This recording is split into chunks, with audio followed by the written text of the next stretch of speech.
للہ رب العالمین والعاقبۃ للمتقین والصلاة والسلام علی اشرف الانبیاء والمرسلین اما بعد اعوذ باللہ من الشیطان الرجیم بسم اللہ الرحمن الرحیم یا ایہا الذین آمنوا اتقوا اللہ حق تقاتہ قال اللہ تبارک و تعالی فی القرآن المجید فی مقام آخر انما یخشی اللہ من عبادہ العلماء صدق اللہ العظیم وصدق رسولہ النبی الکریم ان اللہ وملائکتہ یصلون علی النبی یا ایہا الذین آمنوا صلوا علیہ وسلموا تسلیما اللہم صلی علی سیدنا و مولانا محمد معدن الجود والکرم آلہ وصحبہ وبارک وسلم۔ حمد و صلات کے بعد انتہائی عزت و تکریم کے لائق سامعین و حاضرین، دوستو، بزرگوں اور بھائیوں، محفل شب برات کے عنوان سے اس خوبصورت رات میں اور ان ٹھنڈی ہواؤں میں آپ حضرات تشریف فرمائیں۔ نبی پاک صلی اللہ علیہ وسلم نے ارشاد فرمایا، جب شعبان کی 15ویں رات آئے تو رات کو بیدار رہا کرو اور صبح کو روزہ رکھا کرو۔ تو جب حضور نے کہہ دیا بیدار رہو تو پھر کسی کو سونا نہیں چاہیے، بیدار رہنا چاہیے۔ اور بیداری کا مطلب یہ نہیں کہ وہ آدمی بس جاگتا رہے، اس کا مطلب یہ ہے کہ وہ اللہ اللہ کرے، درود پاک پڑھے، عبادت کرے، تلاوت کرے، ذکر فکر میں رہے۔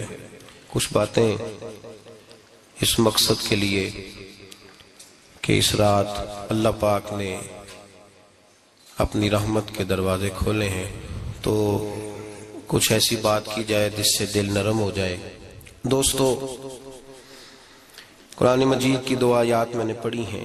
اللہ کریم نے فرمایا، یا ایھا الذین آمنوا اتقوا اللہ حق تقاتہ، اے ایمان والو اللہ سے ڈرو اور اتنا ڈرو جتنا ڈرنے کا حق ہے۔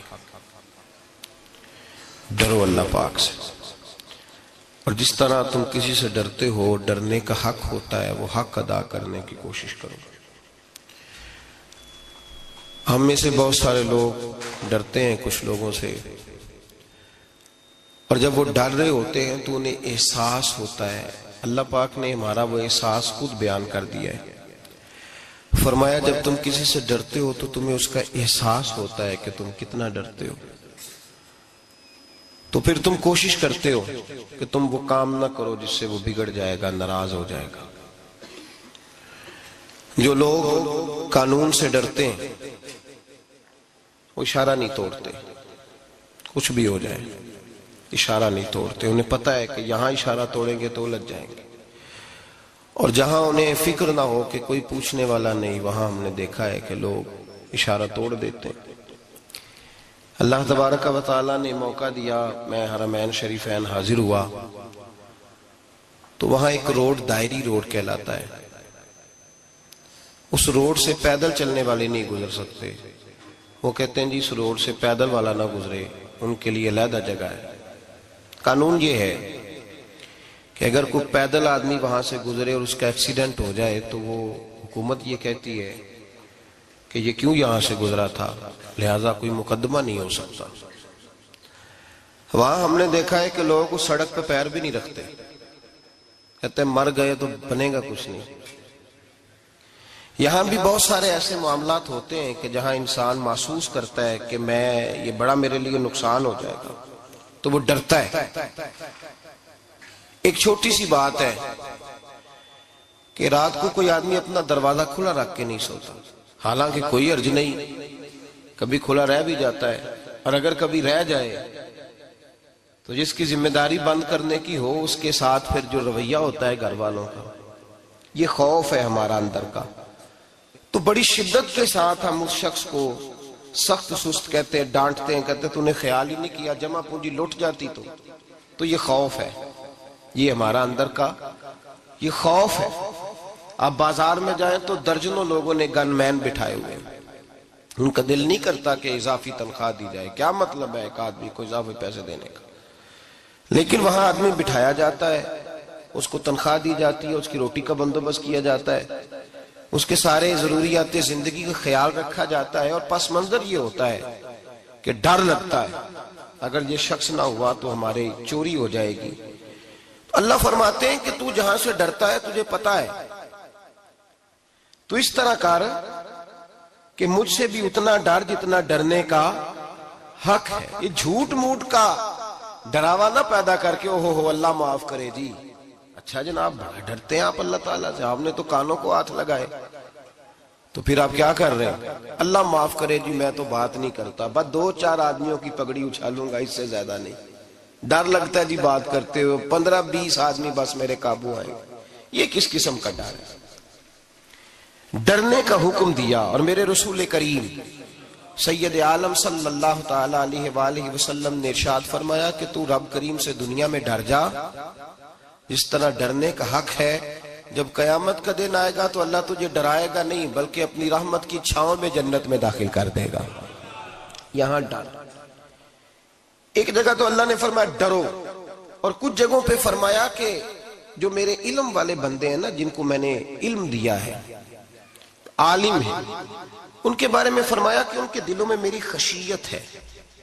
انما یخشی اللہ من عبادہ العلماء، اللہ کے بندوں میں سے جو علم والے ہیں وہ اللہ کی خشیت رکھتے ہیں۔ قرآن نے ایک جگہ کہا ڈرو، خوف کا لفظ بھی استعمال کیا، وَلِمَنْ خَافَ مَقَامَ رَبِّهِ جَنَّتَانِ، خوف بھی ہے اور خشیت بھی ہے۔ ان دونوں کا معنی ایک ہی ہے، ڈرنا، خوف کا معنی بھی اور خشیت کا معنی بھی، ڈرنا۔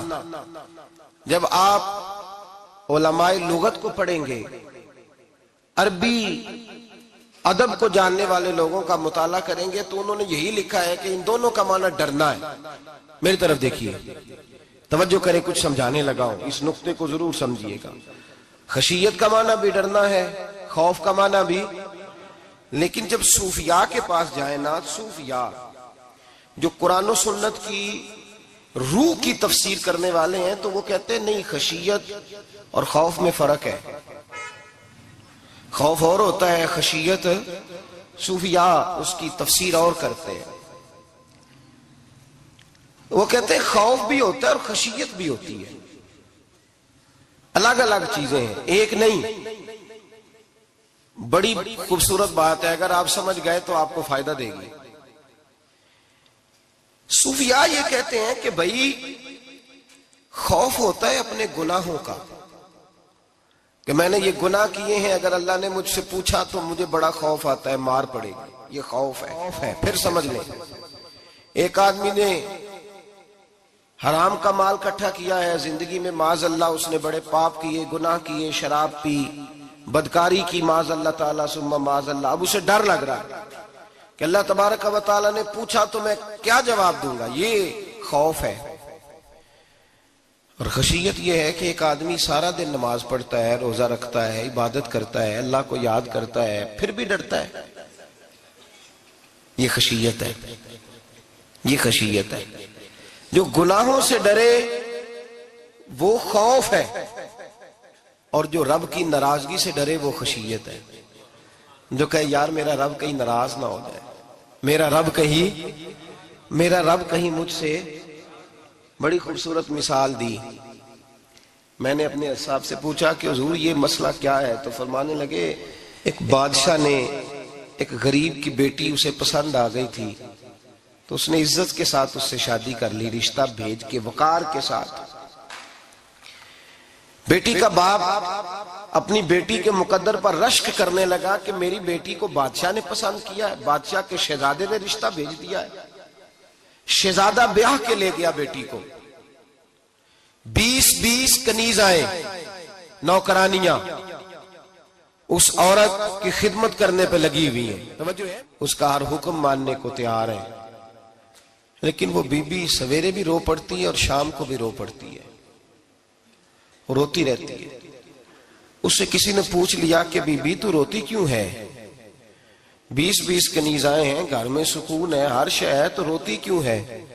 تو وہ کہنے لگی اصل بات یہ ہے کہ جو کچھ مجھے ملا ہے میں اس کے قابل نہیں تھی، تو میں ڈرتی ہوں میرا سائیں کہیں ناراض نہ ہو جائے، وہ ناراض نہ ہو جائے، میں قابل نہیں تھی، میری اوقات نہیں تھی یہ، من آنم کے من دانم، میں جو ہوں اس کا مجھے پتا تو ہے. اس نے میری حیثیت سے، میری اوقات سے، میرے ظرف سے، میری محنت سے بڑا بڑھ کے مجھے عطا کر دیا. میری چونکہ اوقات سے زیادہ دے دیا تو میں ڈرتی ہوں وہ ناراض نہ ہو جائے، کہیں میری یہ کھیل، یہ جو میں نے گھونسلہ بنایا ہے، یہ کہیں میرا ٹوٹ نہ جائے. میرے بھائی، میرے رسول کریم سید عالم صلی اللہ علیہ وسلم کے امت کے اولیاء، صلحاء، صوفیاء، اتقیاء، صحابہ، اہل بیت، یہ لوگ جب روتے تھے تو یہ کوئی اس لیے نہیں روتے تھے کہ یہ آج دوپہر کو چینی میں ملاوٹ کر کے آئے ہیں تو اس لیے رو رہے ہیں رات کو. اس لیے نہیں روتے تھے کہ آج انہوں نے جو شکر بیچی ہے اس شکر کے اندر بورا ملایا ہوا تھا. اس لیے نہیں رو رہے کہ آج 10، 15، 20 لاکھ رشوت کا مال بینک میں جمع کر، اس لیے تھوڑی روتے تھے. یہ تو اس لیے روتے تھے کہ اللہ تو نے بڑا کچھ عطا کیا ہے، کہیں ہم سے ناراض نہ ہو جانا. یہ تو اس کی خشیت میں رو رہے تھے. حضرت داؤد طائی رحمت اللہ تعالی علیہ، حضرت امام جعفر صادق جو نبی پاک صلی اللہ علیہ وسلم کے نواسے، جناب داؤد طائی کی ملاقات ہوئی تو امام جعفر صادق حضور کے نواسے عرض کرنے لگے، داؤد طائی یار میری بخشش کی دعا کرنا، رب مجھے معاف کر دے. تو حضرت داؤد طائی رحمت اللہ علیہ فرمان لگے، امام صاحب آپ حضور کے نواسے ہیں، میں نے دعا کرنی ہے کہ آپ نے میرے لیے کرنی ہے؟ تو حضرت امام جعفر صادق رو پڑے، کہنے لگے یار تو نہیں کرنی ہے، اور اسی لیے تو تجھ سے دعا کرا رہا ہوں کہ کہیں ایسا نہ ہو نانا مصطفیٰ کی بارگاہ میں جاؤں تو وہ مجھے کہیں کہ میں کس طرح کا تھا، تو کس طرح کا بن کے آیا ہے. یہی تو دعا کرانی ہے کہ میرے لیے دعا کر. جو جتنا بڑا ہوتا تھا نا اتنی زیادہ خشیت ہوتی. اور گناہگار کے تو اللہ تبارک و تعالیٰ بعضوں کا سزا دیتا ہے، آنسو سلب ہو جاتے. اس کو تو اپنے گناہوں پہ رونا ہی نہیں آتا. وہ تو روتا ہے بچہ نہ ہو تب روتا ہے، وہ تو روتا ہے پیسے نہ ہو تب روتا ہے، وہ تو اس وقت روتا ہے جب اس کا مال چلا جائے. اس کو تو بعضوں کا، گناہگار کو تو بعضوں کا سزا ملتی. اللہ فرماتے تو دنیا کے لیے روئے گا، میرے لیے نہیں رو سکتا. اور جو رب کریم کے بندے ہوتے ہیں انہیں اللہ کہتا ہے تو دنیا سے بے نیاز ہے، تیری آنکھ سے آنسو جب بھی ٹپکے یا میرے لیے ٹپکنا چاہیے یا محمد مصطفیٰ کے لیے ٹپکنا چاہیے. آپ اگر اس بات کو تھوڑا سا غور کے ساتھ سمجھے تو تمام اولیاء صلحات کیا یہ رو رہے ہیں، تڑپ رہے ہیں. کیا اس کی وجہ تھی؟ نمازیں کم رہ گئی تھی، روزوں میں کمی تھی، فرائض ادا نہیں کرتے تھے کہ رویا کرتے تھے؟ کیوں روتے تھے؟ حضرت سیدنا عمر فاروق رضی اللہ تعالیٰ عنہ کے بارے میں صحابہ کہتے ہیں جناب عمر فاروق جب نماز پڑھاتے اتنا رویا کرتے تھے کہ 7ویں صف تک ان کے رونے کی آواز جایا کرتی. 7ویں صف تک ان کے رونے کی آواز جاتی. ہم لوگ بن کے بیٹھ گئے ہیں، ہم لوگ بن کے بیٹھ گئے. ہم یہ سمجھتے نہیں کہ ہماری حیثیت کیا تھی اور رب کریم نے ہمیں نوازا کیا ہے. آپ پڑھیے کتابیں. میرے رسول پاک صلی اللہ علیہ وسلم فرماتے ہیں میرا عمر جس گلی سے گزرے شیطان رستہ بدل جاتا ہے. نبی پاک فرماتے ہیں میرا عمر جب تک دنیا میں رہے گا دوزخ کو تالا لگا رہے گا. اس صاحب عزد الغابہ نے لکھا ہے نبی پاک صلی اللہ علیہ وسلم نے حضرت جبریل امین کو بلایا، فرمایا چل میرے عمر کی شان بیان کر. تو حضرت جبریل امین علیہ السلام عرض کرنے لگے یا رسول اللہ صلی اللہ علیہ وسلم 950 سال اگر اللہ مجھے عمر دے، 950 سال رب عمر دے اور پھر بھی میں عمر فاروق کے فضائل بیان کروں تو میں نہیں کر سکتا. عمر کی شان میں نہیں بیان کر سکتا. 950 سال بھی اگر میری عمر ہو. نبی پاک نے فرمایا پھر میرے ابو بکر کے بارے میں عرض کی یا رسول اللہ ابو بکر کی تو بات اس سے بہت آگے کی ہے نا. وہ نبی پاک کتنی عظمت بیان کر رہے ہیں، کس قدر زیادہ رسول کریم صلی اللہ تعالی علیہ وآلہ وسلم ان کی عظمت بیان کرتے ہیں. حضرت عمر کیا کہتے ہیں؟ وہ لوگوں کو بتاتے پھرتے ہیں کہ تم نے دیکھا ہے نا میری کتنی عظمت ہے. وہ یہ نہیں کہتے. حضور فرماتے ہیں عمر کی بڑی شان، بڑی شان، بڑی شان. اور عمر کے پاس جب بھی کوئی جاتا ہے کہتے ہیں عمر آپ کا کیا مقام ہے؟ تو عمر فرماتے ہیں میں تو اونٹ چرانے والے کا بیٹا ہوں، میں تو اونٹ چرانے والے کا بیٹا ہوں، میں تو اونٹ چرایا کرتا تھا، میں تو 10 اونٹ نہیں سنبھال سکتا. حضرت فاروق اعظم رضی اللہ تعالیٰ عنہ سے کو پوچھتے جناب عمر آپ کا کیا حال ہے؟ تو آپ فرماتے یہ تو میرے مقدر ہے کہ میری بہن نے قرآن سنایا تو میں در رسول تک پہنچ گیا، ورنہ مجھے پوچھنے والا کوئی نہ ہوتا. کبھی جناب علی المرتضیٰ کا بازو پکڑ کے کہتے ہیں علی تو نہ ہوتا تو عمر ہلاک ہو جاتا. بھائی حضور شانیں بیان کرتے ہیں. نبی پاک کہتے ہیں میرے ابو بکر نے احسانات کیے، بڑے احسانات کیے، میں نے سب کا بدلہ چکا دیا. ابو بکر کا نہیں چکایا، اللہ کی بارگاہ میں عرض کروں گا یا اللہ تو ہی اسے بدلے دے۔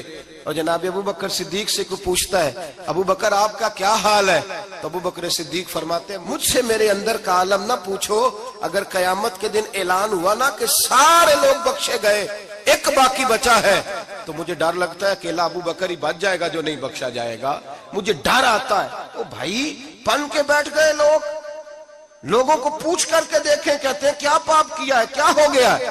خشیت سے کانپتی ہوئی روحیں، تڑپتے ہوئے میرے رسول پاک کے غلام، اولیاء اللہ صوفیاء کرام کے رونگٹے کھڑے ہیں رب کریم کے خوف سے۔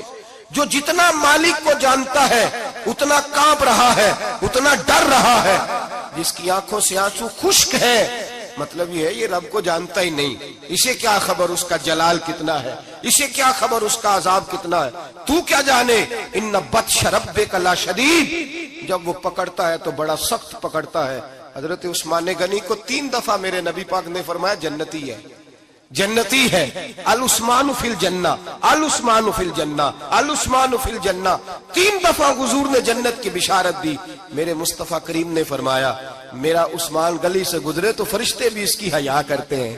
جناب عثمان غنی جن کو میرے نبی نے 2 بیٹیاں دے کے کہا عثمان میری 100 بیٹی بھی ہوتی، ایک کے بعد دوسری انتقال کرتی جاتی تو میں ساری تیرے نکاح میں دے دیتا، وہی حضرت عثمان غنی قبر پہ کھڑے ہیں حضور کے وصال کے بعد، ایک قبر پہ کھڑے، آنکھوں سے آنسو جاری ہے، داڑھی ساری آنسوؤں سے بھر گئی ہے، روتے ہی جاتے ہیں، روتے ہی جاتے ہیں۔ غلام کہتا عثمان یار رونا ہمیں چاہیے، رونا ہمیں چاہیے، جن کو کوئی بشارت نہیں اور آپ کو تو 3 بشارتیں، روتے کیوں ہو؟ جناب عثمان غنی فرمانے لگے جس مصطفیٰ نے مجھے جنت کی بشارت دی اسی رسول نے فرمایا تھا قبر آخرت کی منزلوں میں سے پہلی منزل ہے، آخرت کی منزلوں میں سے پہلی منزل۔ سوچتا ہوں اگر رب کریم نے عثمان سے حساب پوچھ لیا حساب کیسے دینا ہے میرے مصطفیٰ کریم نے؟ یہ تو بات ہے نا جناب عمر کی، یہ تو بات ہے حضرت عمر کی، حضرت ابو بکر کی، جناب عثمان غنی کی۔ اور جس شیر خدا کے بارے میں نبی پاک نے فرمایا علی منی وانا من علی، فرمایا علی اور میں 2 نہیں، میں علی ہوں اور علی میں ہے۔ جن کو فرمایا من کنت مولا ہوں وہذا علی مولا، جس کا میں مولا اس کا علی بھی، اس کا علی بھی، جس مولا علی شیر خدا کو یہ درجہ دیا۔ ولی المرتضی اٹھے ہیں، نماز کا وضو کیا ہے، مصلی کی جانب جانے لگے تو جناب علی کا وجود تھر تھر کانپنے لگا، تھر تھر، چھم چھم آنسو برسنے لگے۔ حضرت سیدنا امام حسن آگے بڑھے، ابا جی کیا ہوا؟ فرمایا حسن ڈر رہا ہوں، مالک کی بارگاہ میں جا رہا ہوں، کہیں رب علی کو دھتکار ہی نہ دے، کہیں مالک علی سے حساب ہی نہ پوچھ لے، کہیں اللہ تبارک و تعالیٰ ناراضگی کی نظر سے ہی نہ دیکھ لے۔ او بھائی ہم لوگ اتنے دلیر، اتنے تگڑے، اتنے سیاہ، اتنے عقل مند، اتنے گناہوں کے پیچھے پہاڑ ہیں، لیکن مجال ہے کوئی ایک قطرہ وہ آنسو جو ہم نے سنبھال کے رکھے ہیں دنیا داری پہ بہانے کے لیے۔ کبھی اپنا حساب کر، کبھی سوچ، روز شکوہ کرتا ہے، کہتا ہے میرے پاس پیسے نہیں، گاڑی نہیں، کار نہیں، کوٹھی نہیں، سرمایہ نہیں۔ کبھی سوچ جو کچھ ہے اگر رب کریم میرے اور آپ کے اعمال دیکھے تو ہماری حیثیت ہے کہ وہ سارا کچھ ہمیں دیا جاتا، ہماری اوقات تھی کہ وہ ہمیں دیا جاتا جو اس نے دیا ہے۔ ٹٹول کے دیکھیں، عمر گزر گئی شکوے کرتے، ذرا پلٹ کے دیکھیں، اگر ہمارے گناہ اور ہماری نیکیاں اکٹھی کی جائیں تو ہم جزا والے نہیں سزا والے نکلتے ہیں معاذ اللہ۔ محمود غزنوی بڑا پیار کرتے تھے ایاز کے ساتھ، بڑا پیار کرتے تھے، نوازا کرتے تھے، روز کوئی نہ کوئی تحفہ ملتا تھا ایاز کو۔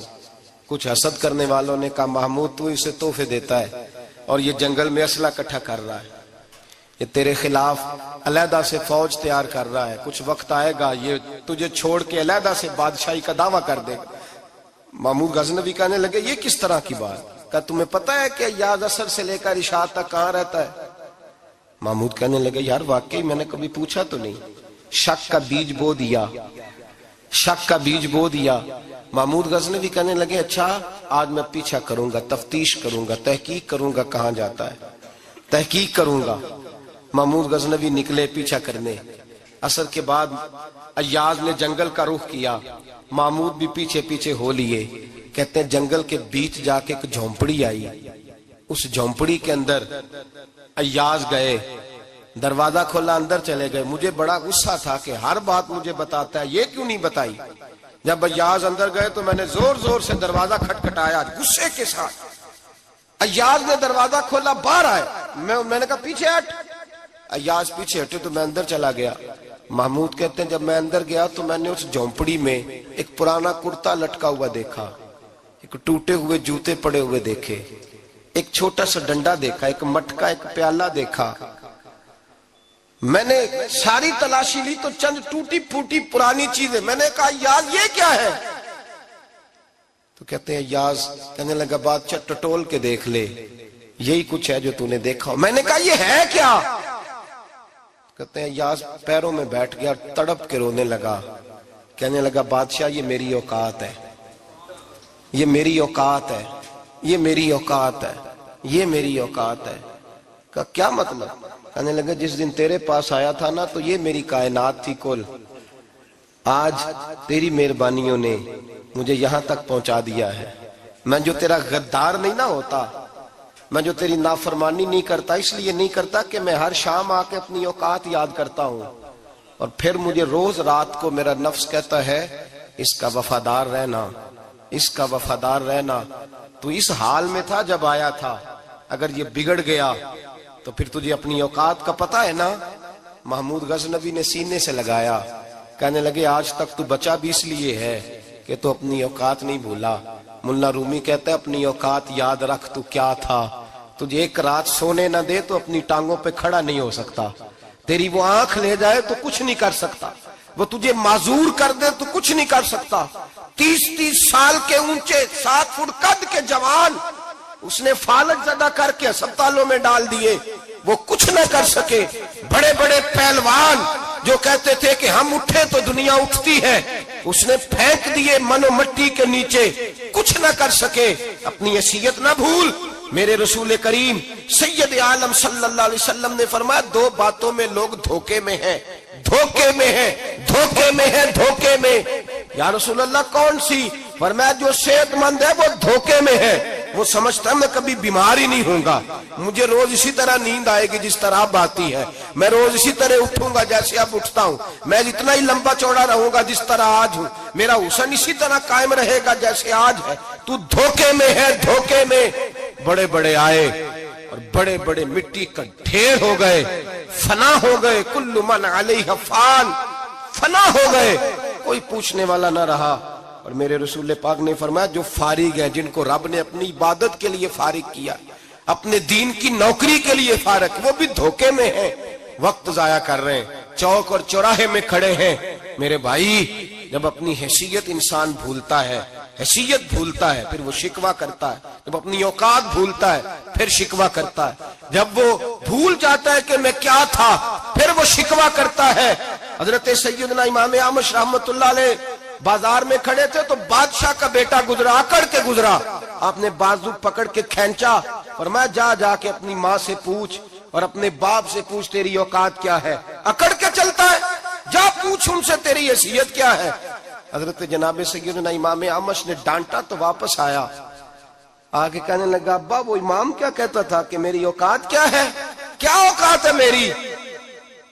تو باپ اور ماں دونوں گھورنے لگے, کہنے لگے بیٹے ہمارے پاس دولت بھی تھی, گھر بھی تھا, مکان بھی تھا, جائیدادیں بھی تھی, بادشاہت بھی تھی, پر ہم دنیا کے دروازوں سے بھیک مانگ مانگ کے تھک گئے تھے. عرش کا مالک ایک بیٹا عطا نہیں کرتا تھا, ایک بیٹی نہیں دیتا تھا, تڑپ گئے تھے, روتے تھے, سسکتے تھے. پھر وہی امام احمد جنہوں نے آج تجھے گلی میں کھڑا کیا ہے اس کے دروازے پہ جا کے بیٹھ گئے. ہم نے کہا رب ناراض ہو گیا, دعا کرو ہم سے راضی ہو جائے, چلو زیادہ نہیں 1 لال ہی ہمیں دے دے. کہ امام اعمش دعائیں کیا کرتے تھے تو تب اللہ پاک نے تو ہمیں عطا کیا تھا. تیری او بھائی اپنی حیثیت کا تو تعین کر, تو بڑھ بڑھ کے باتیں کرتا ہے, تو بڑا کھل کھل کے بولتا ہے. اپنی حیثیت کا تو تعین کرنا, ذرا اندازہ تو کرنا کہ تو کون تھا, کہاں سے آیا ہے, تیری اوقات کیا ہے. یہاں لوگ 1 منٹ میں آگے نکل جاتے, پلٹ کے دیکھ تو صحیح.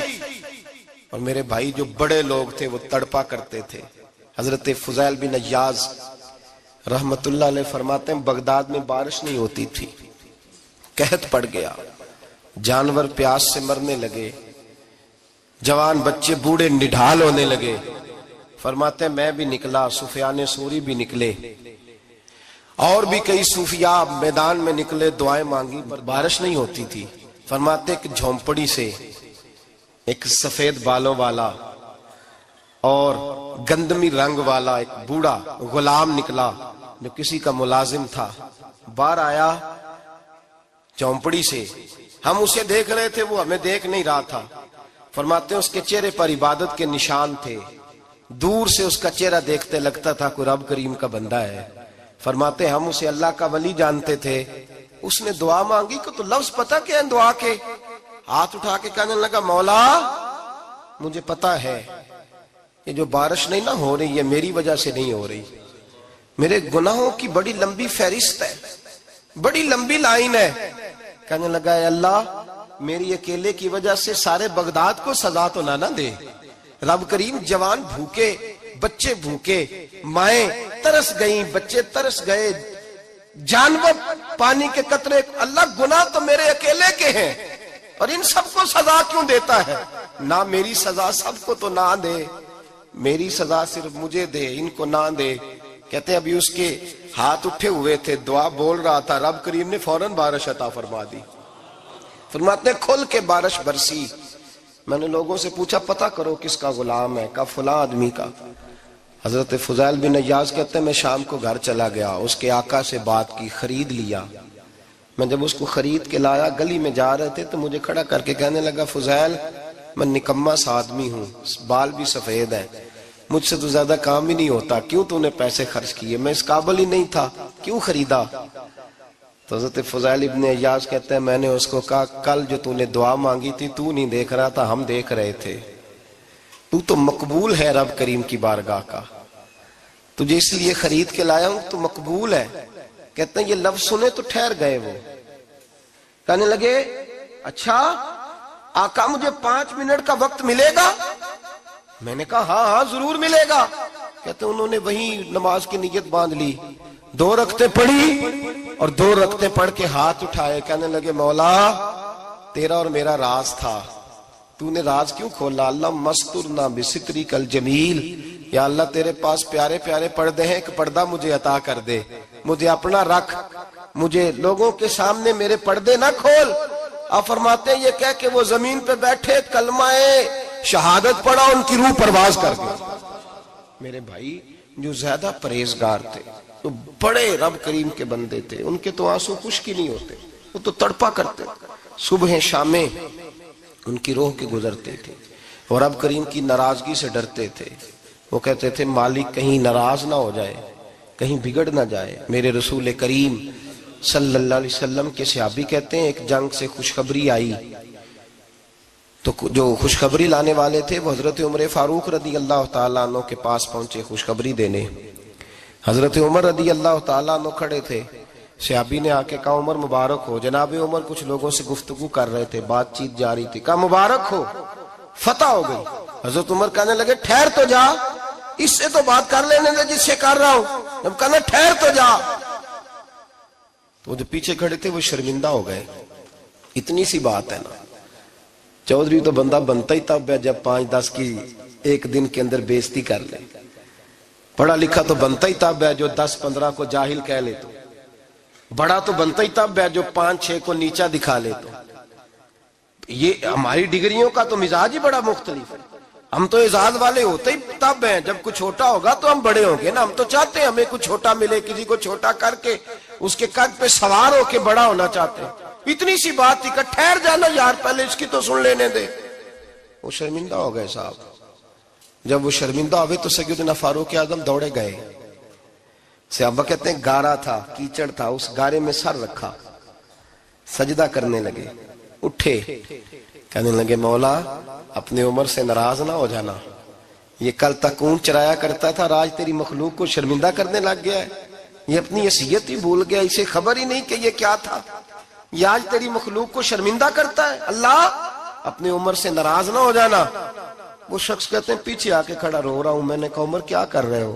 فرمایا نہیں یار میں نے تجھے شرمندہ کیا ہے, یہ میں بھول گیا تھا کہ میں کیا ہوں.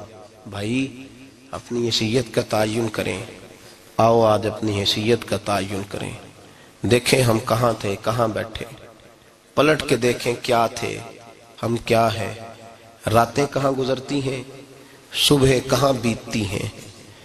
ایک لمحے کے لیے پلٹ کر اپنے ظلم, زیادتیاں, جھوٹ, غیبتیں, بے حیائیاں, اپنی زندگی کے امور کا اگر ہم یک نظر جائزہ لیں, پیچھے پلٹ کے دیکھیں تو حضرت جناب سیدنا غوث اعظم جیلانی رضی اللہ تعالیٰ عنہ فرمایا کرتے تھے اگر لوگ اپنے گناہ یاد کریں تو وہ پریشان ہو جائیں کہ ہمیں پانی کا قطرہ کیوں مل رہا ہے. اگر اپنی غلطیاں یاد کریں تو انہیں احساس ہو کہ ان کا سانس کیسے چل رہا ہے. بھائی اگلی بات سنو گے تو اور حیران ہو جاؤ گے. حضرت غوث اعظم رضی اللہ تعالیٰ عنہ آپ فرمایا کرتے کہ اب خیال آتا ہے, اب سوچ آتی ہے کہ رب کریم نے کتنی ڈھیل دی ہوئی ہے. ہم ہیں کہ سمجھتے ہیں یہ میری عقل مندی کا کمال ہے کہ مجھے سارا کچھ نافرمانی کے باوجود بھی مل رہا ہے. بھائی خشیت الہی پیدا کریں. جتنا بندہ بڑا ہوتا تھا اس کے دل میں خوف بھی اللہ کا وہ جانتا تھا. حضرت امام اعظم ابو حنیفہ بیٹھے تھے تو ایک بی بی فتویٰ پوچھنے آئی. بی بی روز خاوند سے مطالبہ تو کرتی ہے, فلاں چیز چاہیے, فلاں چیز چاہیے. اللہ کرے وہ یہ مطالبہ کرنے لگ جائے کوئی شے نہیں چاہیے, جو چاہیے حلال کا چاہیے. آمین تو کہہ دے. اللہ کرے بی بی یہ مطالبہ کرنے لگ جائے سوکھی روکھی چاہیے پر چاہیے مجھے جائز دینا, بے شک ایک وقت دینا. اللہ کرے یہ مطالبہ ہونے لگ جائے. شب برات کی بڑی مقدس رات, اللہ کرے اس رات یہ مطالبہ ہونے لگ جائے. ایک بی بی آئی خاتون, چرخہ کاٹتی ہے, سوت بناتی ہے. حضرت امام صاحب سے مسئلہ پوچھنے آئی. کیا مسئلہ پوچھا اس نے؟ کہنے لگی حضرت جی میں نا رات کو اپنی چھت پہ بیٹھ کے چرخہ کاٹتی ہوں, سوت بناتی ہوں. 14ویں رات کا چاند جب چڑھا ہوتا ہے تو اس کی روشنی میں چرخہ کاٹتی ہوں.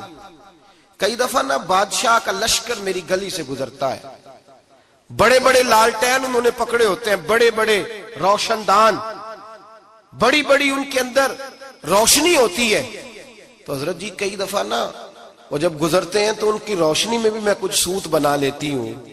مسئلہ یہ پوچھنا تھا کہ اس روشنی میں جو سوت بناتی ہوں اس کی کمائی میرے لیے جائز ہے کہ ناجائز ہے؟ اس کی روشنی میں حضرت امام اعظم نے اللہ اکبر کا اور چھم چھم آنسو گرنے لگے. حضرت امام صاحب نے اپنا گریبان پکڑا اور کھینچا, قمیض پھٹ گئی. کہنے لگے بی بی مسئلہ چھوڑ, تو پہلے بتا تو ہے کون, کہاں سے آئی ہے, کون ہے, بتا. تو کہنے لگی میں حضرت بشر حافی کی ہمشیرہ ہوں, میں حضرت بشر حافی, وہ جو درویش ننگے پیر نہیں پھرتا رہتا بغداد کی گلیوں میں, میں اس عظیم بھائی کی بہن ہوں, بشر حافی کی ہمشیرہ ہوں. تو حضرت امام اعظم فرمانے لگے کوئی اور بی بی آتی تو اس کے لیے جائز تھا, کیونکہ وہ جان بوجھ کے تو کسی کی روشنی نہیں استعمال کرتی, خود آتی ہے. کوئی اور آتی تو جائز تھا, تیرا مقام بڑا ہے, تیرے لیے جائز نہیں, تیرے لیے جائز نہیں. تو اپنی حیثیت کا تعین کر, یہ تیرے لیے درست نہیں. بھائی بڑا تو تب ہوگا جب تیری احتیاط بڑی ہو جائے گی, بڑا تب ہوگا جب تیرا تقوی بڑا ہو جائے گا, بڑا تو تب ہوگا جب تو حلال حرام کے معاملے میں باریک باریک چیز کا خیال رکھے گا. اور اگر تو کہ خیر ہے دیکھی جائے گی, ساری دنیا کر رہی ہے, ساری زمانہ کر رہا ہے, فلاں بھی کر رہا ہے, وہ خدا کے بندے یہ کس طرح کا معاملہ ہے, یہ کس طرح کی جمہوریت ہے؟ اپنے آپ کو سمجھائیں اور میرے عزیز خشیت والی زندگی پیدا کریں, تقوی والی زندگی پیدا کریں. ہم لوگ ایسا وقت گزار رہے ہیں, اور یہ یاد رکھنا ہمیشہ انسان دنیا میں آتے ہیں, اس شہر کے بہت سارے لوگ ہو گزرے, علماء, مشائخ, صوفیاء, تاجر, زمیندار.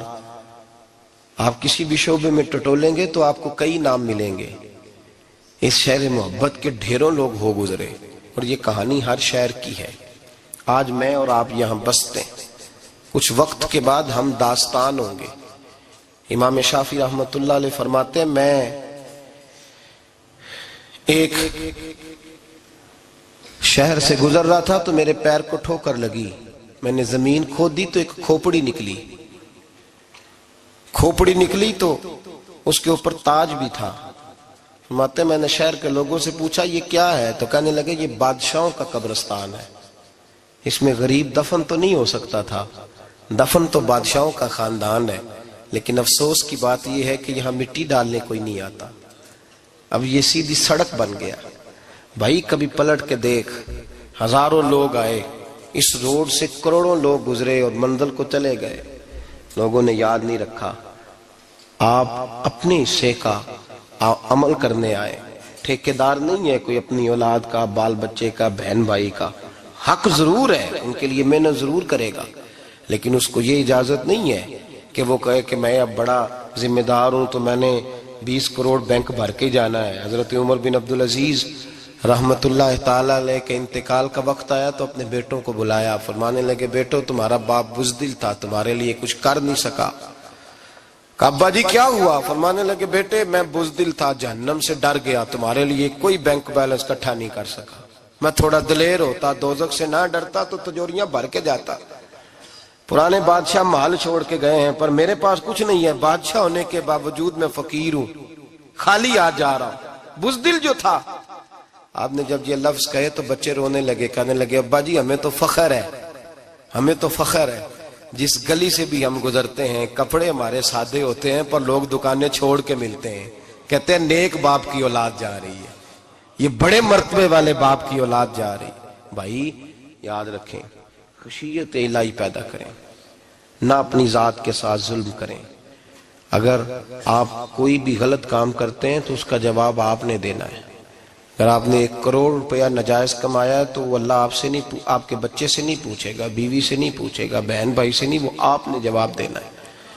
آپ نے اپنے اعمال پر غور کریں۔ آج شب برات ہے، میرے نبی کریم صلی اللہ علیہ وسلم نے فرمایا کہ میری امت کی اتنی بخشش ہوگی، مدینے میں سب سے زیادہ بنو کلب کا قبیلہ بکریاں پالتا ہے، ان کی بکریوں کے بالوں سے بھی زیادہ اللہ میری امت کی بخشش فرمائے گا۔ اس کو توبہ کی رات کہا جاتا ہے۔ توبہ کا مطلب یہ ہوتا ہے کہ اللہ میں آج کے بعد گناہ نہیں کروں گا۔ توبہ کا مطلب ہوتا ہے کہ میں آج کے بعد یہ غلطی، آپ کا ملازم کتنی بار غلطی کرے تو آپ رکھ لیتے ہیں؟ ایک دن میں 100 دفعہ کرے تو گنجائش ہے اس کو رکھنے کی؟ اللہ رکھ لیتا ہے، کہتا تو توبہ کر، ہے گنجائش؟ میرا خیال ہے جو 10 بار بھی کرے اس کے لیے بھی گنجائش ہے، اس کے لیے بھی گنجائش ہے۔ استاد باپ ہوتا ہے، بچے سے غلطی ہو جائے تو کہتا تجھے ارجانہ بھرنا پڑے گا۔ بچے لگے نہیں ہوتے اسکولوں میں، جرمانے لگے ہوتے ہیں، چھٹی کا علیحدہ ہے، فلاں کام کا علیحدہ ہے، حالانکہ باپ ہے۔ بھائی اللہ فرماتا ہے تو توبہ کر، اور توبہ یہ ہے کہ میں آج کے بعد یہ گناہ، جس آدمی نے کل 5 نمازیں نہیں پڑھنی اس کا آج توبہ کرنے کا کیا مطلب ہے؟ توبہ کا کیا مطلب ہے کہ میں آئندہ گناہ، تو جو سویرے 5 نمازیں نہیں پڑھنا چاہتا، کہتا ہے کل زور نہیں میں نے پڑھنی، چلو فجر تک جاگنا ہے، فجر پڑھ لوں گا، تو اس نے توبہ کی ہے؟ کوئی مذاق ہے؟ استغفر اللہ استغفر اللہ استغفر اللہ، معاف کر دے، کیا معاف کر دے؟ سویرے تو مسجد آئے گا۔ بھائی آپ کسی جگہ، ہم سادے لوگ ہیں، دیہاتی لوگ، یہ ہمارا دیہات کا ماحول ہے، بچے کو مارتے ہیں نا مدرسے والے کو تو ہم کہتے ہیں دوبارہ کرے گا، تو کیا کہتے ہیں اگوں، تو جو بچہ کہے تسی تھپڑ دو مار لو میں سویرے پھر کرنا جی، تو اس کو معافی ملے گی؟ یہ کیسی معافی ہے کہ سویرے میں نماز نہیں پڑھنی زور کی لیکن یا اللہ معاف کر دے؟ یا اللہ، یہ جھوٹ ہے، یہ دھوکہ ہے، یہ مذاق ہے، مذاق نہیں کرے۔ اور بندہ کوئی سیانا ہو تو مذاق برداشت نہیں کرتا، اور معاذ اللہ استغفر اللہ، رب کریم کے ساتھ مذاق۔ یا اللہ میری توبہ، یا اللہ میری توبہ، یا اللہ مجھے معاف کر دے، یا اللہ معاف کر دے، اور سویرے جھوٹ پھر بولنا ہے اٹھتے ہی، تو یہ کیسی توبہ ہے؟ توبہ کا مطلب ہوتا ہے کہ میں توبہ کرتا ہوں آج کے بعد گناہ، تو توبہ کو سمجھے تو صحیح نا میرے بھائی، توبہ کو سمجھیں۔ تمام صحابہ، چونکہ شراب حرام نہیں تھی تو ہر آدمی پیا کرتا تھا، جب حرام ہو گئی تو پھر کسی نے منہ نہیں لگایا، توبہ ہو گئی تو پھر ہو گئی، پھر معاملہ ختم ہو گیا۔ پھر کبھی قریب حضرت مرثد بن ابی مرثد البغوی رضی اللہ تعالیٰ عنہ، حضور کے صحابی ہیں، آپ فرماتے ہیں میرے اندر ایک غلطی تھی، میرا بہت ساری خواتین کے ساتھ دوستانہ تھا۔ نبی پاک کی بارگاہ میں جب میں گیا اسلام کی بائعت کی تو حضور نے فرمایا تیری نظر جھکی رہنی چاہیے، خبردار کسی عورت سے تیرا، کہتے ایک نصیحت نبی پاک نے کی۔ آپ فرماتے ہیں میں نے اپنے دل کو اس طرح سمجھایا کہ عورتیں اگر میرے پاس آ کے کھڑی ہوتی تھی تو میرے اندر کا وجود کہتا تھا کہ ہو ہی نہیں سکتا میری توجہ جائے، اس لیے کہ توبہ کی ہے، اب دوبارہ ادھر توجہ جا سکتی۔ میرے بھائی توبہ کو اس کے مفہوم کے ساتھ توبہ کریں، جھوٹ نہیں بولیں، گناہ نہیں کریں۔ میرے رسول کریم صلی اللہ علیہ وسلم نے فرمایا استغفار پڑھا کرو، میں دن میں 100 مرتبہ استغفار کرتا ہوں۔ حضور کہتے ہیں میں دن میں، حضور 100 دفعہ دن میں استغفار کرتے۔ امام حسن کے پاس ایک شخص آیا، کہا میرے پاس اولاد نہیں، فرمایا استغفار پڑھ۔ ایک پھر آ گیا، اس نے کہا حضور میرے پاس روزی نہیں، فرمایا استغفار پڑھ۔ ایک اور آیا، اس نے کہا حضور بیماری بڑی ہے گھر میں، فرمایا استغفار کر۔ آپ کے صاحبزادے بیٹھے تھے، کہا ابا جی جو آتا ہے آپ استغفار ہی بتاتے ہیں۔ آپ فرمانے لگے جب کوئی بندہ توبہ کرتا ہے تو رب راضی بڑا ہوتا ہے۔ تو میں نے سب کو توبہ کا وظیفہ بتایا ہے، جس کی جو بھی مجبوری ہو اگر توبہ کر لے تو اللہ تعالیٰ اسے آسانی عطا کر دیتا ہے، اللہ اس پہ نظر رحمت کر دیتا ہے۔ اپنے آپ کو تبدیل کریں، نماز کو اس کی حقیقت کے ساتھ پڑھا کریں، اس کی حقیقت کے ساتھ نماز کو پڑھیں۔ 5 وقت مسجد میں حاضری دیں، چھوڑ کے سارے کام چھوڑ کے، باقی سارا کچھ بعد میں۔ آپ کا رشتہ لوگوں کے ساتھ زندگی کا ہے، موت کا نہیں ہے۔ آپ خود دیکھ لیں، جن کے بزرگ چلے گئے وہ ڈیلی جاتے ہیں قبرستان، کل وہاں بیٹھتا ہے 2 گھنٹے جا کے، والد صاحب ہیں، دادا جی ہیں، نانا جی ہیں، دیکھا کبھی کسی کو صبح گیا ہو شام آیا ہو؟ یہی حال ہمارا ہوگا، بالکل کوئی نہیں جائے گا۔ اور پھر جب کوئی انتقال کر جاتا ہے نا تو کوئی یہ نہیں کہتا کہ ابا جی کو غسل دے لو، کہتے ہیں میت کو غسل دو۔ ماں آنکھوں کی ٹھنڈک ہوتی ہے لیکن کہتے ہیں لاش کو اٹھاؤ، جنازے کو اٹھاؤ۔ آپ کے رشتے ناطے ختم ہو گئے۔ اگر آپ ناراض نہ ہوں تو مجھے جنازے پڑھانے کا موقع ملتا ہے، 1-2 بات عرض کرتا ہوں، اس کے بعد ذکر کرتے ہیں، انشاءاللہ دعا ہوگی۔ جنازوں پہ جانے کا اتفاق ہوتا ہے تو میں جنازے سے محسوس کرتا ہوں بہت ساری چیزوں کو۔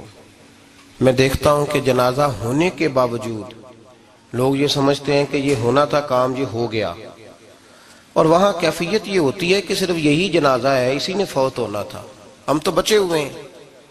قرآن پاک سے محبت کرنا، قرآن پاک پڑھنے والوں سے پیار کرنا، قرآن کے مدارس کو آباد کرنا، یہ بڑا مشکل ہوتا جا رہا ہے۔ ہم ایک مدرسہ چلاتے ہیں، ہم محسوس کرتے ہیں کہ یہ بڑا کٹھن معاملہ ہے، بڑا کٹھن۔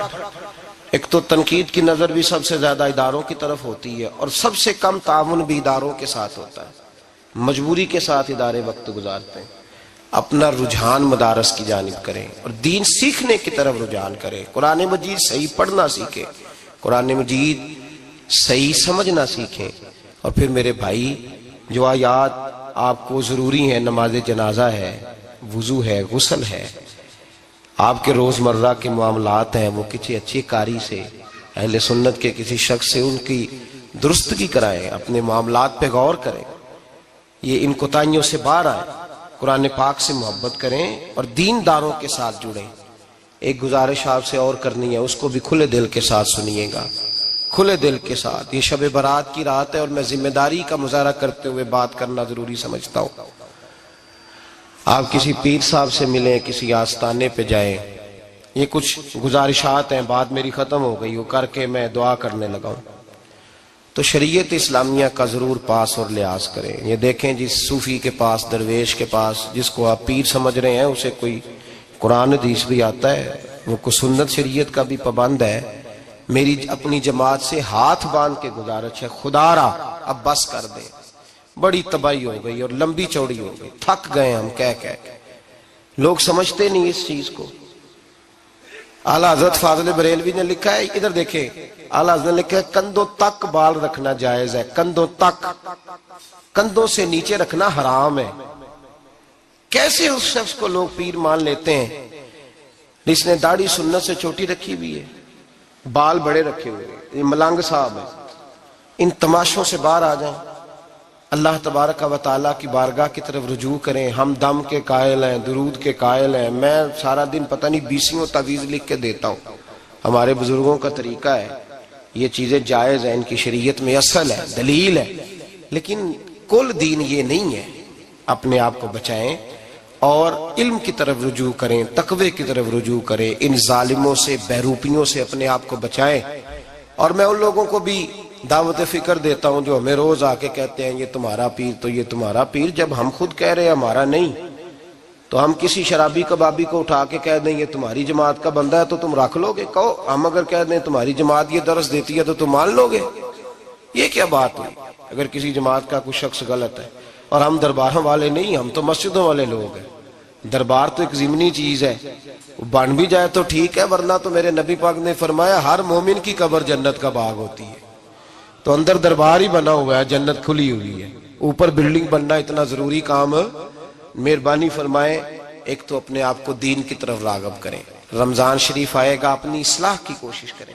اور جب کسی دینی مجلس میں جائیں تو روح کی دنیا لے کر کے جائیں, کچھ سیکھنے کے ارادے سے جائیں, کچھ درس لینے کے ارادے سے جائیں. جمعے پڑھیں, دروس سنیں, تو کچھ لینے کے ارادے سے جائیں. اور دین کی خدمت میں اپنے حصے ڈالنے کی کوشش کریں. اس سے صرف چندے کا معاملہ نہیں, اس سے مراد یہ ہے کہ اپنی اولاد کو, اپنے بچے کو, اپنے آپ کو دیندار بنائیں. یہ آپ کا دین میں حصہ ہوگا, یہ آپ کا دین کے ساتھ تعاون ہوگا. آخری بات میرے بھائی آپ حضرات سے یہ ہے, اس کو ضرور سمجھیں. خواتین کو پردے کا پابند کریں, ان کو پردہ داری سکھائیں. پردہ شریعت میں ضروری ہے, اور جواب دہ عورت نہیں ہوگی, اس کا خامند ہوگا. اس کا باپ اور اس کا اگر بھائی بڑا سربراہ ہے تو وہ جواب دہ ہوگا کہ عورت بے پردہ کیوں نکلتی ہے. تہذیب کے نام پر بد تہذیبی نہ کریں.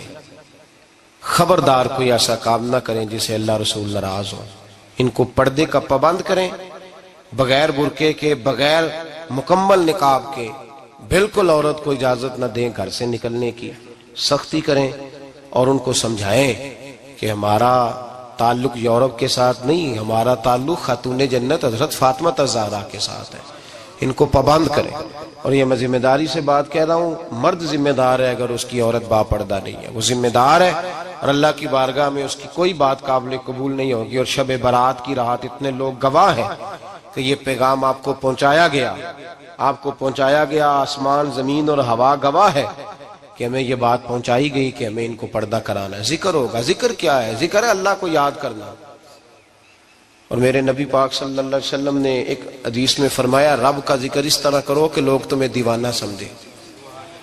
یہ لوگ باتیں کرتے ہیں تو کھول کھول کے, اللہ کے ذکر کی باری آتی ہے تو تھک سے جاتے ہیں. تھک کے ذکر نہیں کریں. ذکر کریں تو پوری دل جمی کے ساتھ, سرور کے ساتھ, کیف کے ساتھ. اور آج کر کے تو دیکھیں بھلا ذکر میں ہوتا کیا ہے, یہ لذت کیا ہے, یہ کیف کیا ہے. میرے بچے چھوٹے مجھ سے کہتے ہیں ذکر لمبا کرایا کریں. بیٹا اکثر مجھے کہتا ہے ذکر جو ہے نا وہ جب آپ بڑا لطف آتا ہے ذکر میں. ذکر تو ایک کیفیت ہے, لگ جائے تو اس کا ایک اپنا ذائقہ ہے. تو ذکر کریں اللہ کا, درود شریف پڑھیں. دعا کیا ہے؟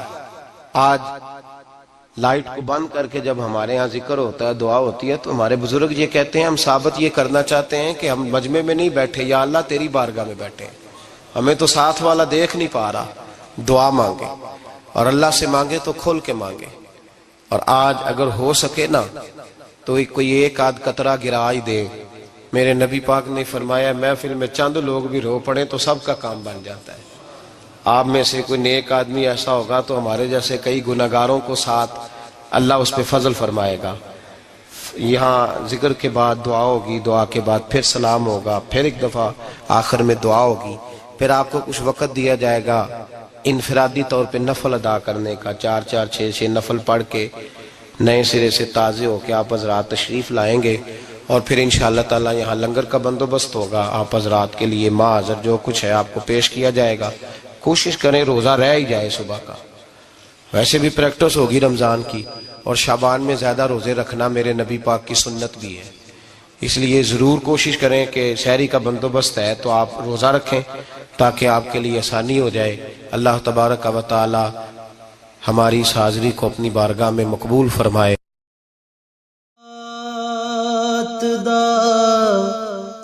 پانی ملے ہر رگے ہر جائی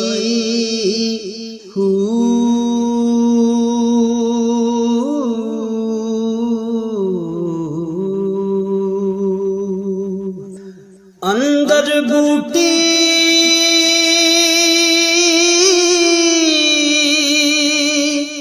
مشک مچایا